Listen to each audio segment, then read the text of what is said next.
Welcome to Collective Task. We are a poetry and art collective. This is our 20th anniversary. We're founded in 2006. Presently we have about 40 international poets and artists. There are probably 1,000 works that are online in our archive. Please check us out, collectivetask.org. And just really quickly, what happens in Collective Task is that you get a prompt or a task from one of the members on the first of the month, and you have basically you have 1 month to complete the task. And it's much more, it's like it's kind of like mail art. We then collect all of those works and put them on our site, and you can check it out. So what's going to happen today is each of us will be presenting one of our tasks. I'm Rob Fitterman. This is the order of artists as they will appear, and they will introduce themselves and the task that they're responding to. I'm Robert Fitterman. This is the very first task. It is I assigned it as create a piece around your first purchase of the month of March. Cycle 1, Task 1. Bacon and egg on a roll on Bleecker Street. In the month of March 26, I sampled and reviewed every bacon and egg sandwich available on Bleecker Street in its entirety, running from the Bowery to Hudson Street. There were a few stipulations. 1, each establishment had to have a Bleecker Street address. 2, my ordering had to be bacon and egg on a roll without any further specifications. If asked how many eggs, I consistently ordered 1. 3, sandwich had to be available to go. Village Clubhouse Deli, 164 Bleecker Street, roll. Airy, too large for the sandwich, eggs over hard. Bacon.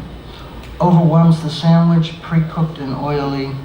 Price, $2 plus tax. Stars, 1 to 4, 1. Comment, overall disappointing. The bacon is too plentiful and too crispy. Evergreen Deli, 171 Bleecker Street, roll, too large for the sandwich, otherwise average. Eggs, excellently cooked for over medium, a slight runniness of the egg. Bacon, pre-cooked and crispy, broken into small pieces. Price, $1.75 plus tax. Stars, 1 to 4, 2. Comment, ask just 1 egg, right? Pretty typical sandwich, except that the bacon seems to be of a higher quality, even though it was broken into tiny bits and pre-cooked. Bleecker Farm Corporation, 272 Bleecker Street, roll. Excellent, soft and doughy. Egg, soft scrambled, probably 2 eggs. Bacon, more chewy, less pre-cooked. Price, $2 plus tax. Stars, 1 to 4, 3. Comments. The service was slow but personalized, as the owner seemed to be the cook as well. There's an excellent balance between the bread, the egg, and the bacon. Cafe Village Delight, 335 Bleecker Street, roll. Very good, toasted. Egg, scrambled and folded like a small omelet. Bacon, very salty and oily, pre-cooked, broken into small pieces. Price, $3.25 plus tax. Stars, 1 to 4, 2. Comments. Asked 1 egg or 2. Medium long wait, but there are tables and chairs for table service. A very average sandwich because of the pre-cooked and oily bacon, but the toasted bun was a plus.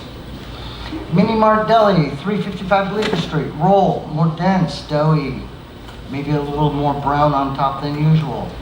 Eggs, over medium, slightly runny in the middle. Bacon, not overcooked or over pre-cooked, longer strips, relatively chewy. Price, $2, no tax. Stars, 1 to 4, 3 stars. Comment, asked 1 egg or 2. Overall, a surprisingly well-balanced, well-prepared sandwich with a higher than quality roll. Bread and Pastry Cafe, 330 Bleecker Street, roll, grilled in a press. Egg, over hard, oily from a dirty grill. Bacon, pre-cooked, crispy, smaller bits, very oily. Price, $2.75, no tax. Stars 1 to 4, 1 star. Comments, American cheese or some kind of processed cheese was put on the sandwich without being requested. The pressed roll is an interesting twist, but the preparation was very poor and the grill is not properly cleaned.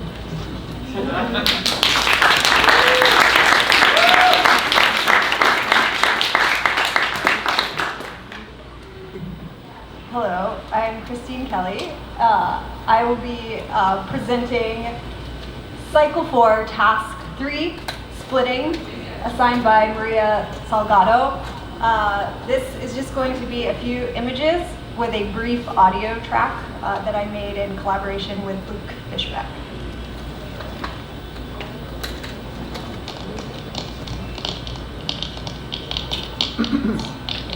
It's never been in their songs on a design. Opens and Delmar and Anson. Brookline in Residence 1-1 by Ronomus. That's descended by hearing till top.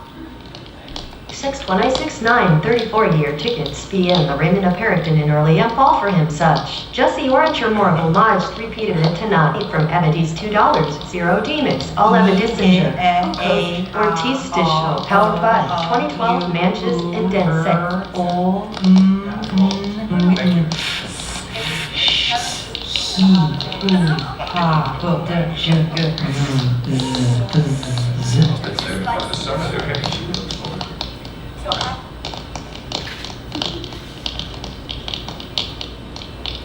It's never been in their songs on a design. Opens and Delmar and Anson. Brookline in Residence 1-1 by Ronomus. That's descended by hearing till top. 61969, 34-year tickets. BN, the Raymond of Harrington in early and fall for him such. Just the orange or more of homage, repeated it tonight from Evides $2. Zero demons, all Evidiscent. Ortiz Disho, powered by 2012 Manches and Densec.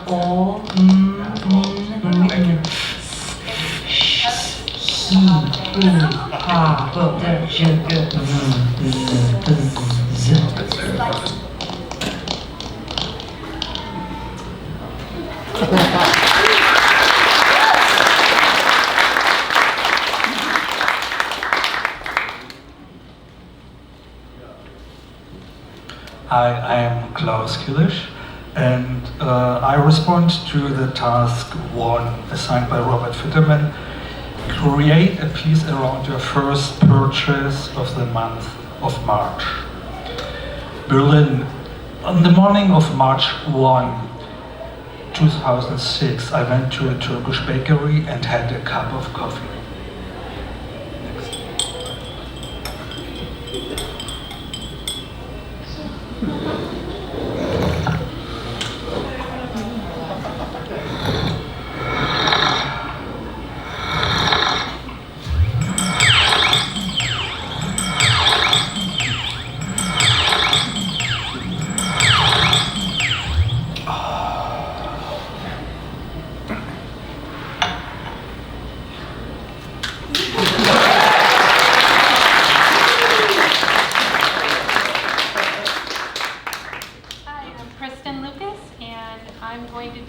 Cycle 7, Task 2, assigned by Stephanie Barber. The piece is called, the task was I is the bane of my existence. And the piece is Screw It, Let's Do Land. And there are going to be 6 of us. And so we need last one first.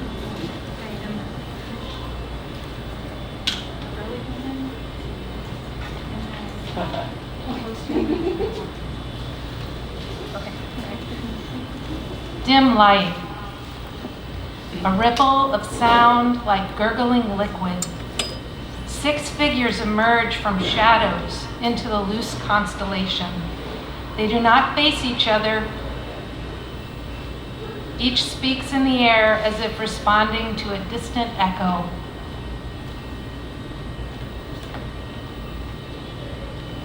The soup is getting weird. Yes, and the salt is making decisions now.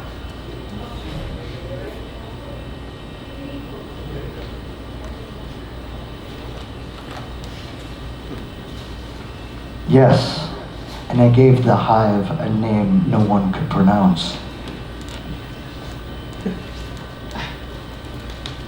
Yes, and I trademarked it that gesture.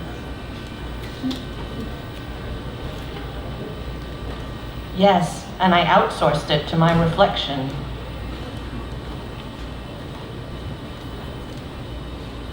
Yes, and the plankton remembered differently.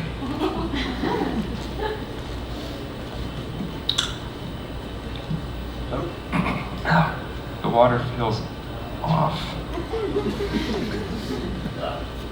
Yes, and my gills are filing complaints.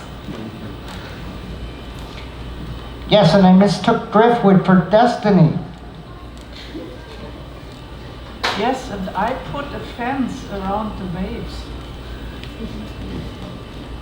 Yes, and I mapped the fence into metadata. Yes, and now the tide filters your emails.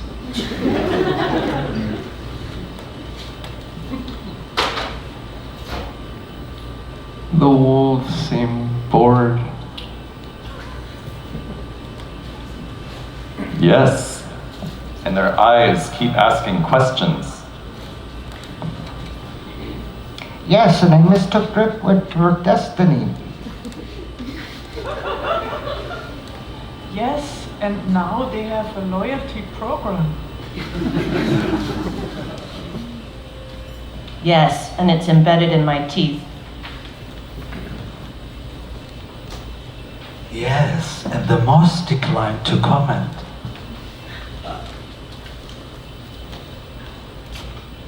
Bees make honey?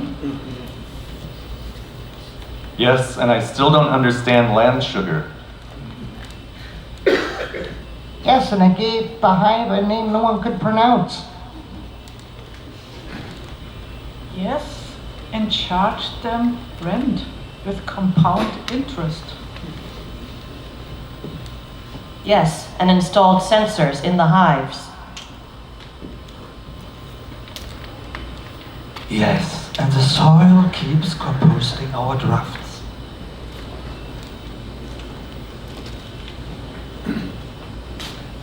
Language keeps failing. Yes, and the currents were clearer anyway. Yes, and I drew it badly on a cave. Yes, and now it's a font I license monthly. Yes, and I released it from the interface. Yes, and I translated it into weather. Light passes over the like weather.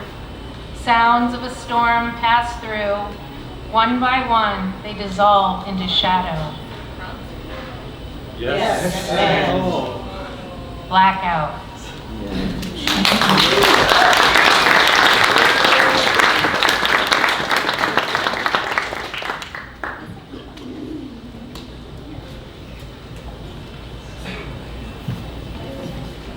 Hi.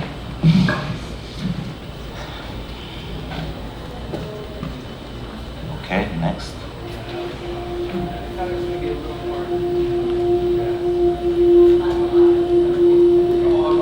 Andrà tutto bene. Everything will be fine.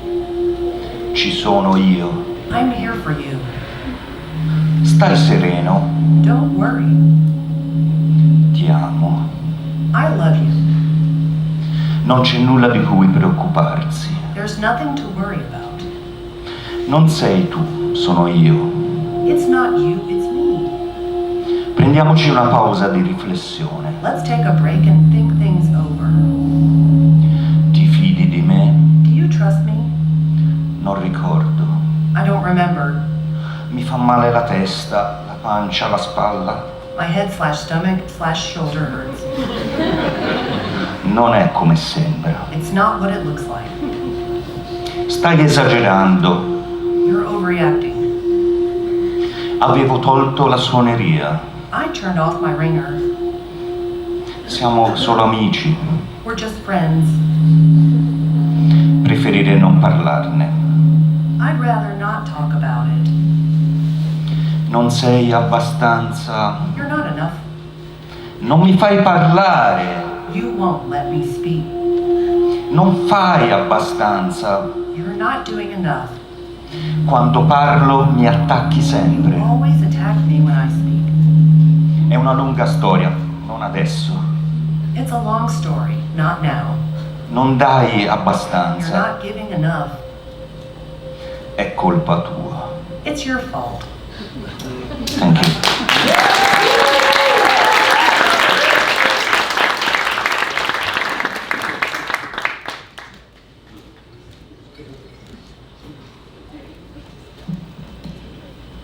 Joseph Kaplan.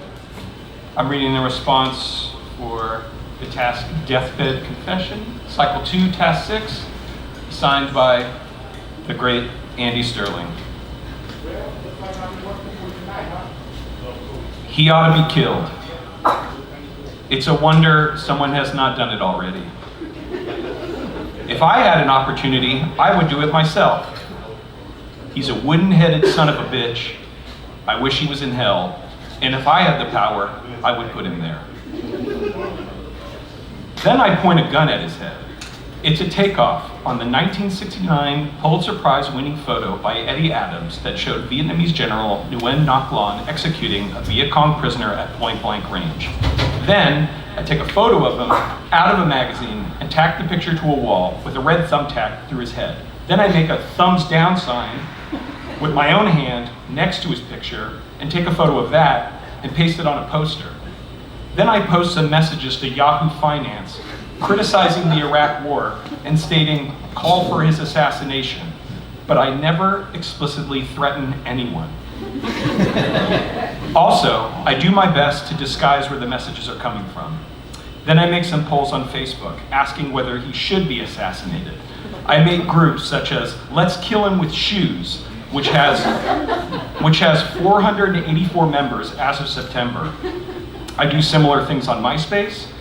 Then I tweet, Assassination, America, we survived the assassinations and Lincoln and Kennedy will surely get over a bullet to his head.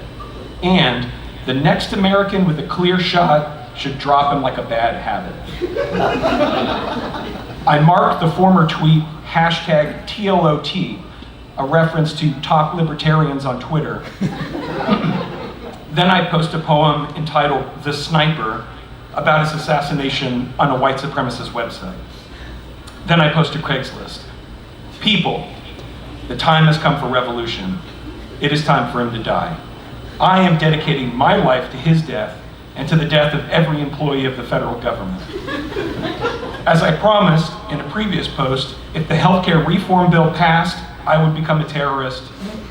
Today, I've become a terrorist. I want to kill him and then kill myself. I'm planning on killing him. I can compass and imagine his death.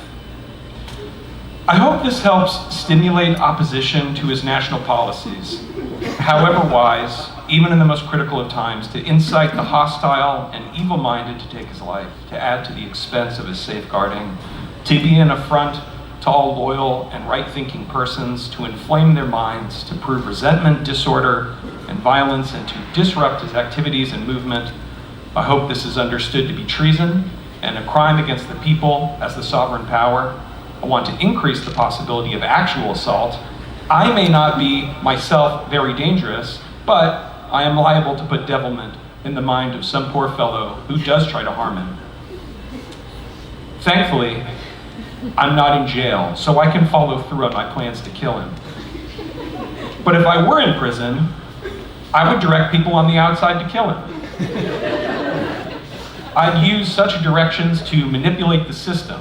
I'd claim to be institutionalized, and then I'd threaten him in order to stay in prison, or to get transferred to a federal institution because it would be more comfortable and afford me more time and energy to devise new and effective ways of doing him harm. I am full of will, and it is righteous and knowing. If they ever make me carry a rifle, he's the first man I want to get in my sights. Then I make a gesture of sighting down the barrel of a rifle. The audience responds with laughter and applause, which is potentially ominous. I have some cannabis in my coat. If I get the chance, I'm going to harm him, but until then, I plan to mail him ambiguous messages, white powder, and cigarette butts. I do this so that he may see the truth. Then, when I get a hold of him, I'm going to shoot him. On a piece of paper posted in a public space, I write that it would be an acceptable sacrifice to God to kill an unjust man. Then I imagine, wish, hope that the act of killing him will be committed by someone else. Then I send letters out to random people with the words, "Kill him," typed huge and in a heavy, thick font. On the back, I draw his head impaled on a stake. Then I talk about killing him to myself in my room. I plan to make these threats indefinitely.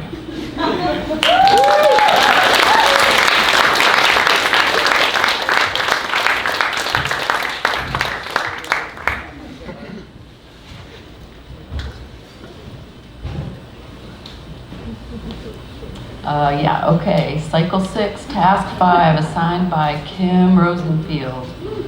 Woo, Kim. All right. Ancestry. My father read The New Yorker cover to cover each week. The best writing in the United States, he'd say, maybe the world. Look at these great opening lines. They still believe, and I believe too, in the great opening line. And I think I know. Well, I know.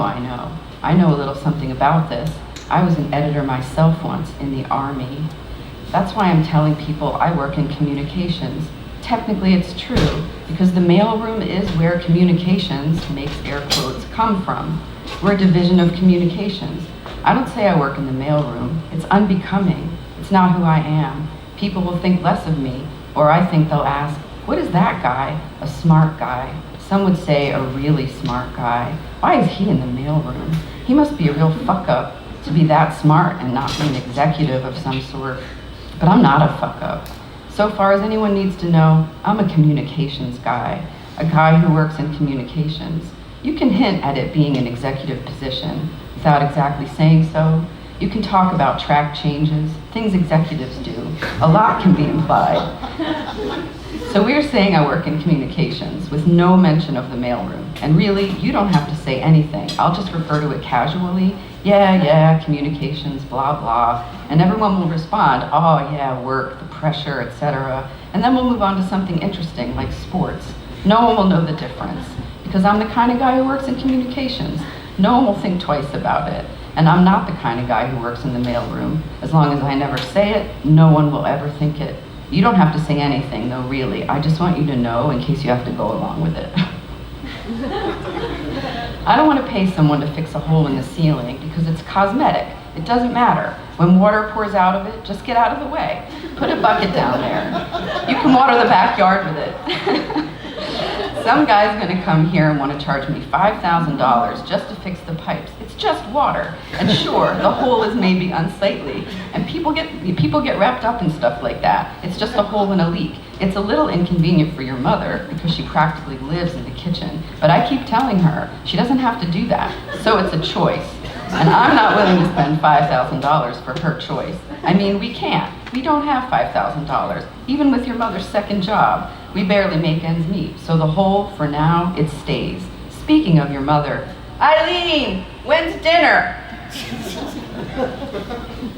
So we're just gonna follow Joe. You can't go that way, Joe.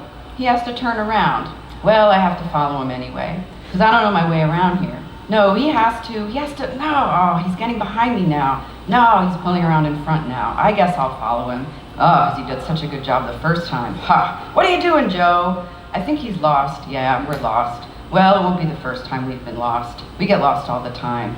Knowing Joe, he probably has a GPS on him, but he's just not following it. Yeah, I think we're lost. We should have stayed on that road. We blew it. We're way off. What's he doing? He has GPS. He said he was going to put it on. I don't know, I guess we'll see. Is it on 70? Are we on 70? I think we're on 38. Oh, he's taking us to 38? No, Joe, no. Well, well, we're not even going to get to the train station at this rate, so plans might have to be changed radically. What are you going to do? What are you going to do if you don't make the train? What are we going to do? If you don't make this train, you'll be sleeping at our house. I mean, that's fine with me. I guess I could take you to Elm Street tomorrow. Joe, what are we doing? What are you doing here, Joe? I don't know this area, so I don't know. I don't know anything, so I don't know anything at all. First of all, this road, I don't think you can turn left. You can't turn left here, Joe.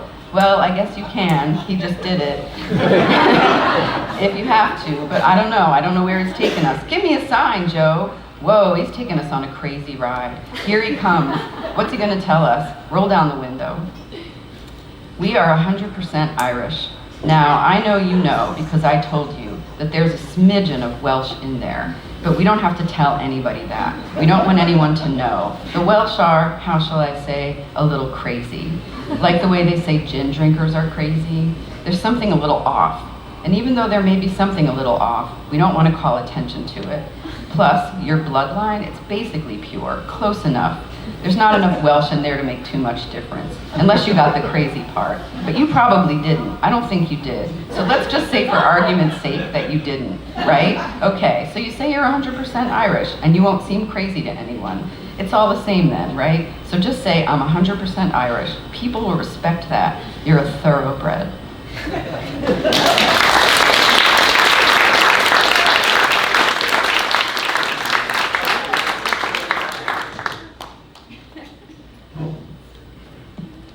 My name is Henry Goldcamp. The task for this one is fuck off. Cycle 7, task 6, assigned by Cole Rodell. It's a little video, about 3 minutes.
Hi, can you hear me?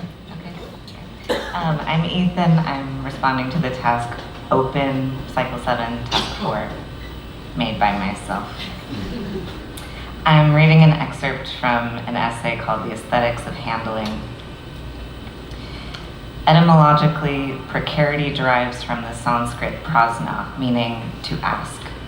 The uncertain state that forms contemporary understandings of precarity emerges thus from a scene of interlocution, more metaphysically from a dialogic incompleteness that constitutes consciousness. There is need expressed in the form of asking for something, and there is the incomplete relationality of being that represses itself in the form of linguistic systematicity. This constitutive incompleteness is, in my opinion, what makes the interminable creation of meaning possible. Meaning's interminability in turn produces a tension vital to the vexed endeavor of circumscribing it within a narrativizing grammar. More simply, the precarity of our linguistic co-constitutiveness inherently resists the forced, if illusory, platitudes of narrative meaning that understandings of relation seem to rely on. The late interdisciplinary theorist Leo Bersani, however, concludes the final text he published, Receptive Bodies, with a critique of speculation as an inadequate response to murderous violence. For context, Bersani focuses his critique on a question asked by the protagonist of Bruno Dumont's exquisitely somber and existentially tormenting 1990 film Humanité.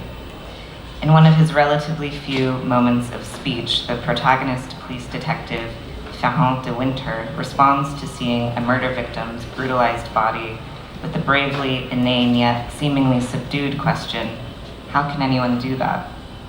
In Bersani's account, it is the film's sprawling visual indifference to its thin plot, its enduringly directionless gaze, which seems indiscriminately to absorb what enters its frame.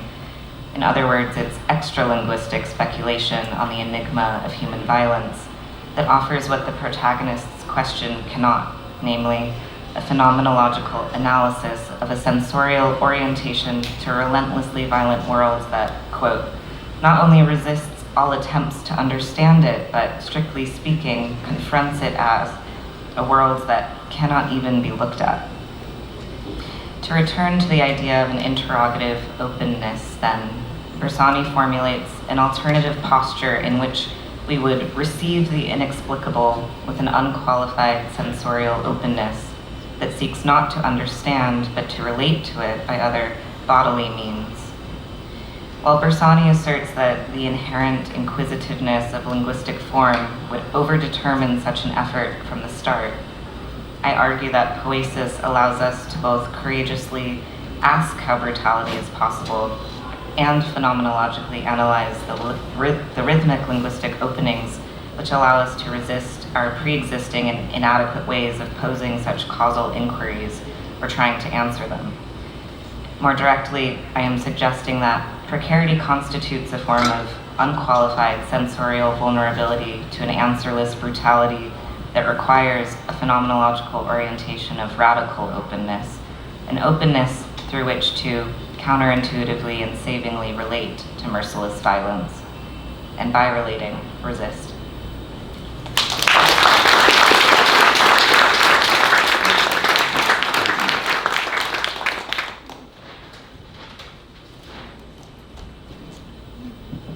This is a collaborative response from myself and Klaus Kilisch. The task is the experience of saying, Cycle 7, Task 3, assigned by Tyler Little. Video by Klaus Kilisch and song by myself.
I'm Sabine Herrmann, and this is a collaborative with Klaus Killisch.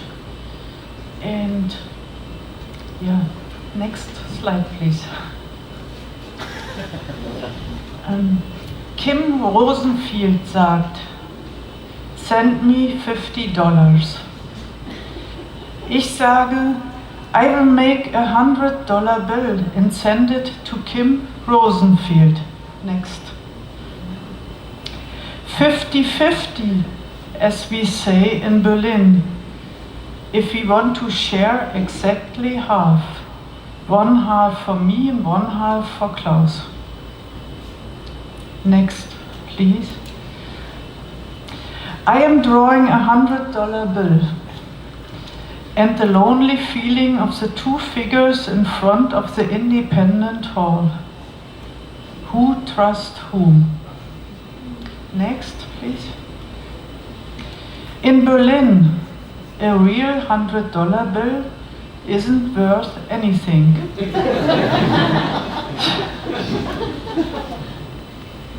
Next, please. In Berlin and in New York, you can't buy anything with a $100 bill I made. Next, please. If you sell the real $100 bill in Berlin, you receive, right now, and 27, and we made this, €85. If you, next please. If you sell the $100 bill I made in Berlin, how much would you get? Next, please. If you sell my $100 bill drawing in New York, how much would you get there? Next, please.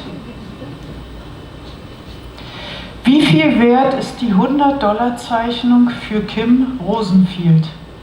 What is the value of my $100 bill for Kim Rosenfield? Thank you.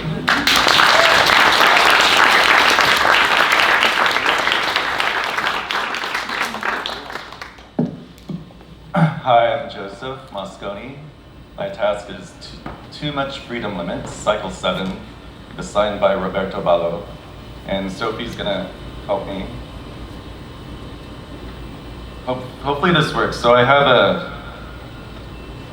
a voice that I cloned 3 years ago, my own voice, but I think it needs a software update because it keeps mispronouncing things, but we'll see. Wait, we'll start over. I'm nervous. I don't know what. I don't know. No.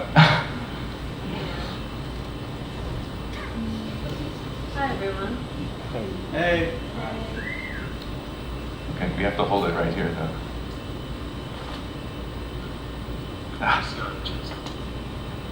Okay. New model sweeper people carry down giant Christmas trees this New Year's Eve protest. Beckons recurrently. A classy wedding couple's illustration of an astronaut waking up looking over her shoulder, blowing bubbles. Pendar beefs, long wasters, dagger theorems. A note-taker feels incomplete without her extended mind. Absolutely unforgivable. A thin version's video snows on the badly lit town. See battles with dragons, certain tales of political yoga. Embrace yardages, homestead ripples. A politician walks in the drunk white knuckle act of her wife's black slipper. Mousetrap force, limeade profits. A chicken chirps as she dangles her arm. Recite slammed. A yodeling head of a Banks Island wolf stops a train en route to commit assault. Genomic streamlet. Actors survive the savage, sultry fashion show. Saplin's weak heart. A model walks the runway, spring-summer collection, holding rotten leather jackets. Utah liner. Viscous remitment. Ready for the party, she is in no hurry to leave. Adulthood snows. Beautiful coworkers in the office, talking and using technology, holding single human hands. somewhat woo devices, definite weights. An algorithmic astrologer designates the machine her muse. Balloon soldiery. The urban toddler with a disembodied view wants to make a flying monkey out of a wooden doll and a broke bronze ceiling fan. Moonshot frillies. Supremist bent. Metroliner zoopathologies. But something worse happens.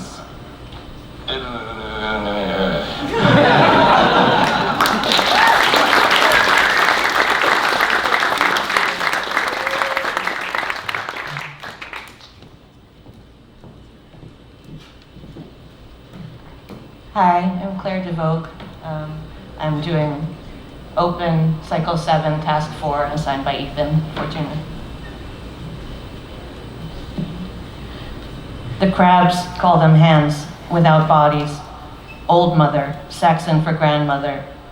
My mother says all we do is move things around, but maybe it's more like put them together, break them down.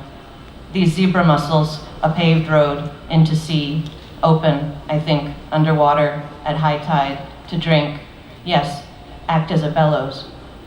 I ordered a boat of mussels by accident once. It came, 100 of them or more. Ate like a soldier toward the bottom, the hold.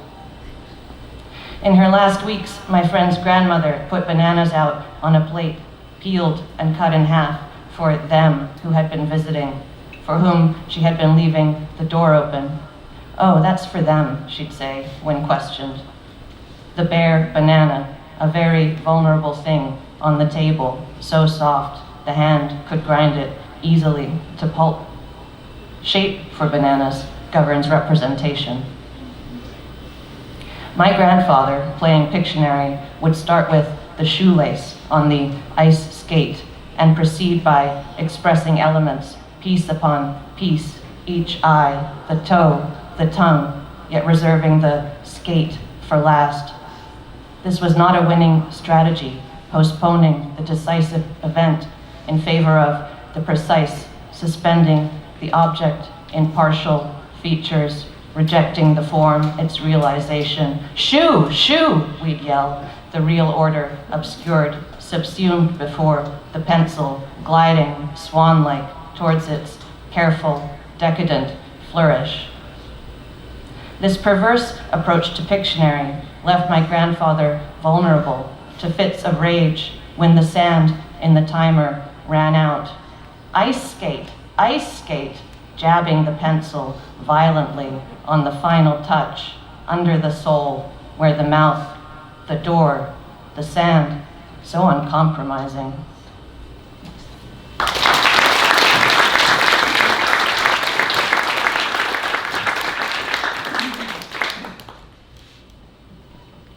Our final reader will be the miraculous Sean F. Monroe, who is doubling as our tech man, so he's slowly making his way down to the grand stage.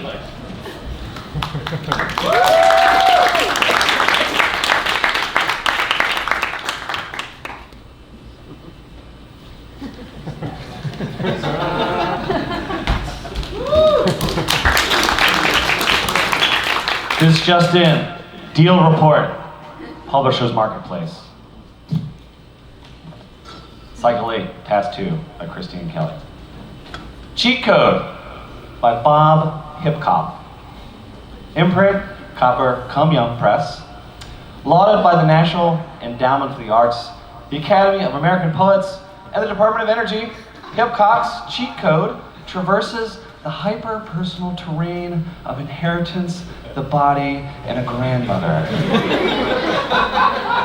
In autobiographical lyrics that have been praised for their accessibility, their emotional availability, and their refusal to ask anything of the reader beyond the act of feeling. The collection has received advanced support from the State Department's Bureau of Educational and Cultural Affairs for an international tour scheduled to bring Hipcoc's testimony to audiences in regions the U.S. government has identified as underpoemed.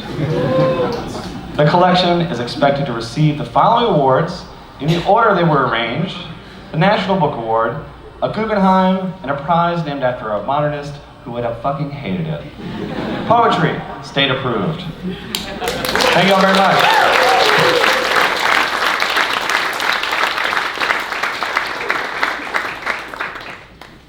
Thank you, thank you, thank you to our wonderful collective task, those of us who made it here. There are some, one of our books that's available for your taking. It's actually more like a newsletter. Well, you can check it out. And visit us on collectivetask.org and ask us any questions. And thank you again.